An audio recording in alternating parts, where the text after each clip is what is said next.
Hey YouTube, it's Stallion Stuff here. This is a quick update on my Vanquish products, VS410 Phoenix straight axle kit. I am about 70% of the way through with it. And I'm just going to give you my reviews and some issues I've had. I did make a GoPro video to get the quality better, and I'm very disappointed. And most of you GoPro guys will probably know this, but I have an older GoPro. I think it's a 5 or a 6, a Hero 5 maybe. But it splits the files up after 4 gig segments, and then you got to have software to merge it all together, and it just is not worth it to me. So GoPro, I don't like you at the moment. So real quick, a couple issues I had with the manual was, if you've seen previous video, I had an issue with calling for this bearing here and then not having one for here, but it turns out it's the same bearing. You just don't put that in yet until you do the axle. And then I didn't have really any issues until I got to the transmission, other than back up.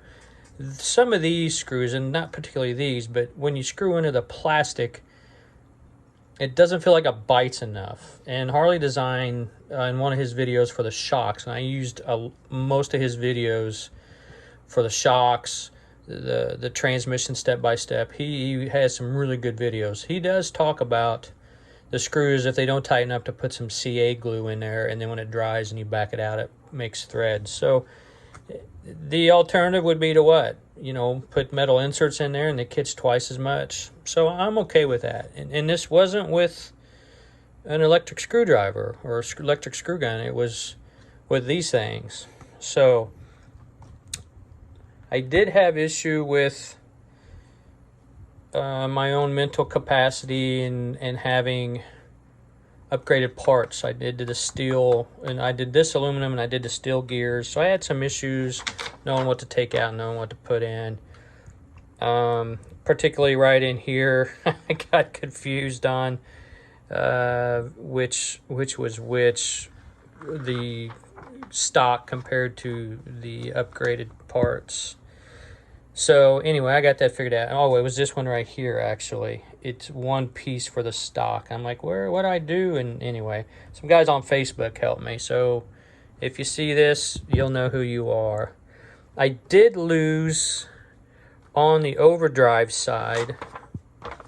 I did lose this. I didn't have it. So I took, there's some in there that are complete, and it says VFD or overdrive, and there's one with Vanquish's V on it, and I just drilled holes all the way through it.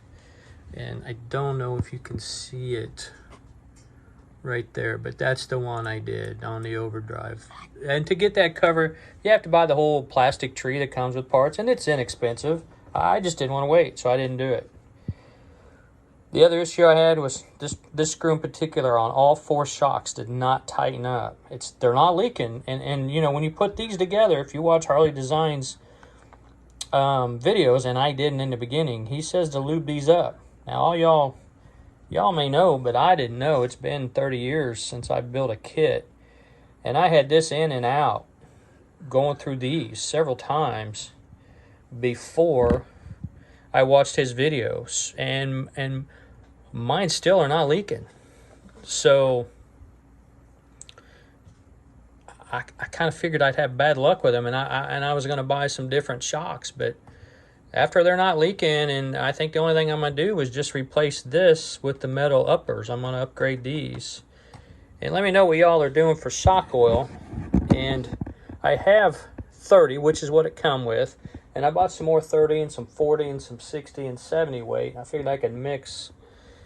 I talked to a local crawler guy, and he says 30 and make the shocks real loose. That's what you want if you're crawling. But some of y'all out there are saying 30 or 40 in the front and 60, 70 in the rear. So, man, I don't know.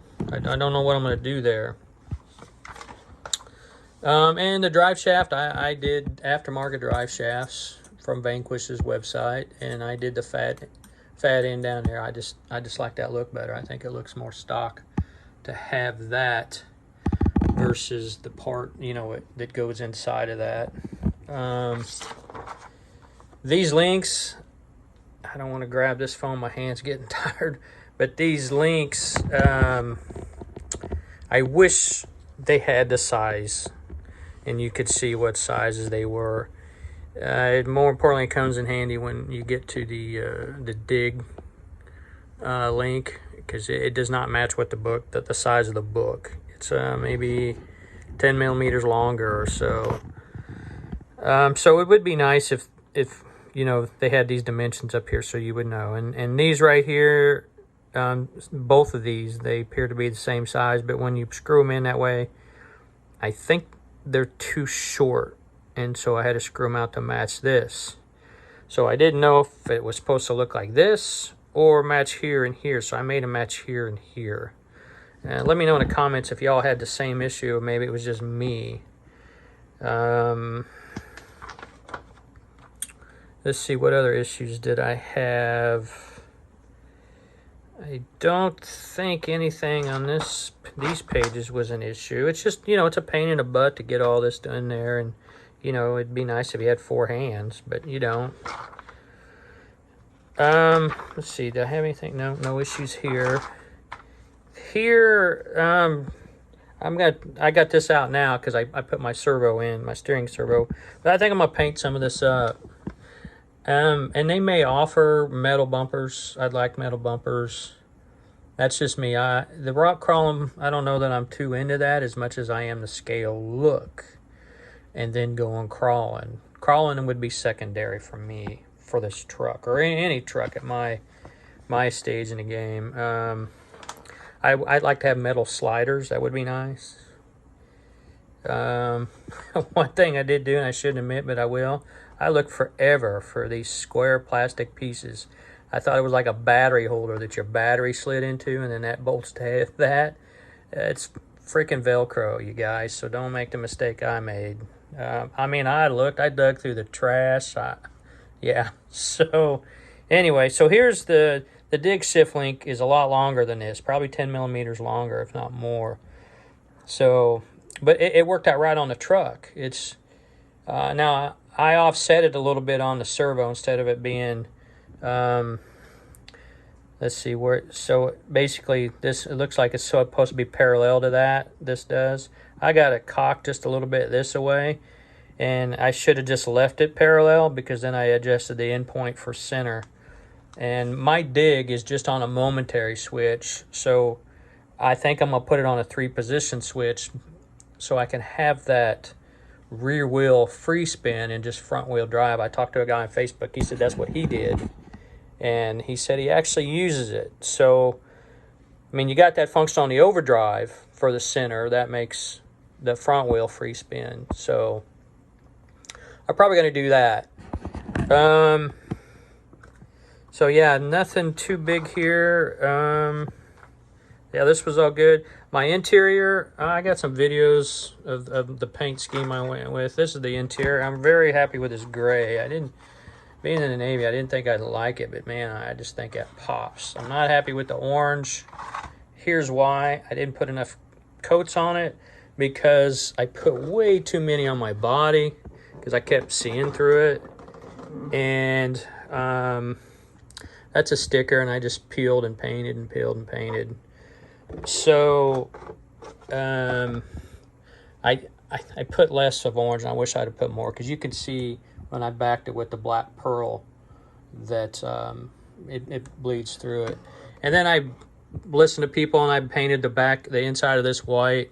I shouldn't have, because you're going to see the inside, and I had all the mask off, and so I didn't want to remask everything, so I just repainted the inside with a brush. It's not ideal, but I think when you see in there, it won't be bad with the interior. I got the Tamiya bruiser driver on the way. I ordered 3 of them. The first 3 I ordered are the 1/14 scale, so I may paint one of them and have it be a little child or something riding shotgun. So I'll have one of them in there, at least, possibly 2 of them. Your endpoint adjustments, it takes some time, but I would seriously, before you even plug them in, set them up on your radio. Run it all the way down to 5 or 10 on each side of that endpoint adjustment, So when you do plug it in, because I didn't do that, and this servo got really hot before I figured out what the hell I was doing, and so that's my recommendation. And I did this one last. It was my Holmes Hobby SH V650, and that was the last one I did, and it never got warm. And this one didn't get warm really either. These are a little flimsy to me. They're, of course, they're not under a lot of torque, but I do wish these. I spent a little more money on this. These are Amazon specials. I wish they were about as tall as that is, and it may not be possible to get that, but it is what it is. Especially this aft one, I'm not happy with that. And no, this is not where I'm going to keep my speed control on my receiver. They're probably going to go right here. Overall, the kit, I'm happy with the kit. I don't give 5-star reviews, and I don't give 1-star reviews.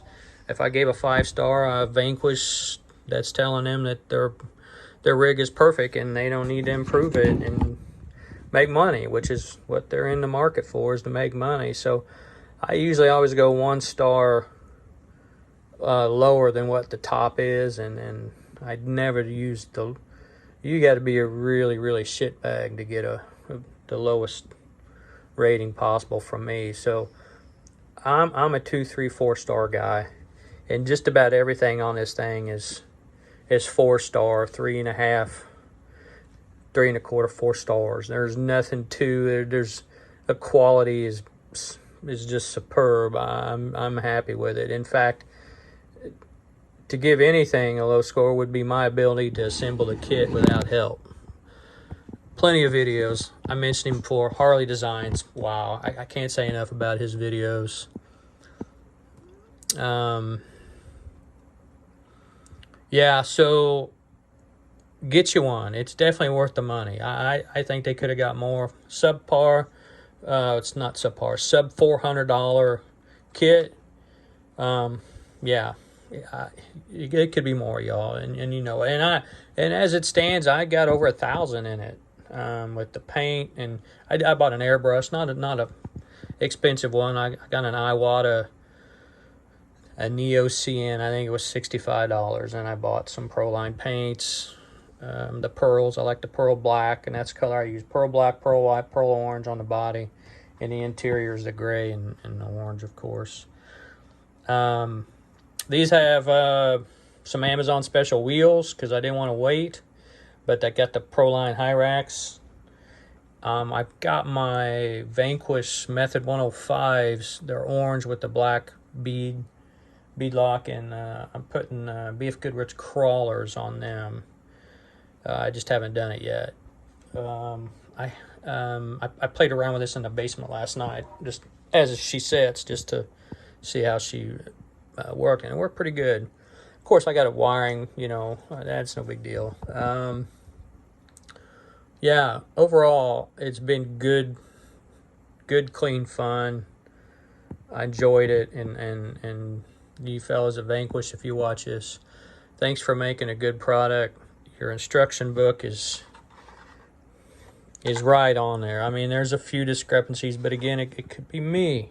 It could be me. Other people, 30 years since a kid, and jumping right into this, yeah, good on you. I thoroughly enjoyed it. What you see is what you get. This dude here, that's what that is. You've got it. So I appreciate y'all watching and listening, and leave me some comments. I'm sorry for the iPhone again with the sound quality and stuff, but I tried to go pro route, and I'm just not going to turn into a video editor at this stage in the game. I'd rather spend my time playing with my truck. So anyway, y'all want to know what to do, give me a like, subscribe, comment, the trifecta. Y'all take it easy.